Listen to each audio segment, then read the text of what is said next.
ഇന്ന് ലോക ആന ദിനം. ഓരോ വർഷവും നാട്ടാനകളുടെ എണ്ണം കുറഞ്ഞു വരുന്ന സാഹചര്യത്തിലാണ് ഈ ഗജദിനവും കടന്നു വരുന്നത്. അതേസമയം ജനവാസ മേഖലകളിൽ കാട്ടാനകൾ കൂട്ടത്തോടെ ഇറങ്ങുന്നത് നിത്യസംഭവമായി മാറി. ആനകളുടെ സംരക്ഷണത്തിനും ക്ഷേമത്തിനുമായി ജനങ്ങളിൽ അവബോധം വളർത്തുന്നതിനാണ് എല്ലാ വർഷവും ഓഗസ്റ്റ് 12 ലോക ആന ദിനമായി ആചരിക്കുന്നത്. 2012 തുടക്കം.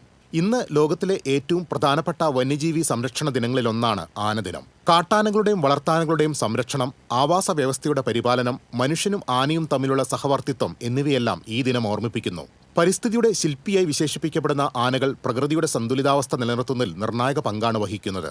വനത്തിനുള്ളിൽ പുതിയ ജലാശയങ്ങൾ രൂപപ്പെടുത്തുക, വിത്തുകൾ ദൂരസ്ഥലങ്ങളിലേക്ക് വ്യാപിപ്പിക്കുക, അതുവഴി സസ്യവളർച്ചയ്ക്ക് വഴിയൊരുക്കുക എന്നിവയിൽ ആനകൾ നിർണായക പങ്ക് വഹിക്കുന്നു. ആനകളെ സംരക്ഷിക്കുന്നതിനായി project elephant, elephant reserves, elephant corridors തുടങ്ങി നിരവധി പദ്ധതികൾ രാജ്യത്ത് നിലവിലുണ്ട്. കേരളത്തിൽ വയനാട്, സൈലന്റ് വാലി, നിലമ്പൂർ, പറമ്പിക്കുളം, അഗസ്ത്യമല തുടങ്ങിയ വനപ്രദേശങ്ങളാണ് കാട്ടാനകളുടെ പ്രധാന ആവാസ വ്യവസ്ഥകൾ. എന്നാൽ ജനവാസ മേഖലകളിലേക്ക് കൂടുതലായി കാട്ടാനകളെത്തി കൃഷിക്കും മനുഷ്യജീവനും വെല്ലുവിളി ഉയർത്തുകയാണ്.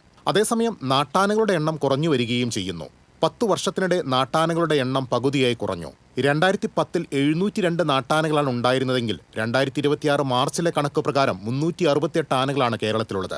ഏറ്റവും കൂടുതൽ നാട്ടാനകളുള്ളത് ആനപ്രേമികളുടെ സ്വന്തം ജില്ലയായ തൃശൂരിലാണ്. 90 നാട്ടാനകളാണ് ജില്ലയിലുള്ളത്. ലക്ഷണമൊത്ത നാട്ടാനകളുടെ കുറവ് തൃശൂർ പൂരം ഉൾപ്പെടെയുള്ള ഉത്സവ നടത്തിപ്പുകളെയും സാരമായി ബാധിച്ചിട്ടുണ്ട്. News desk TCV.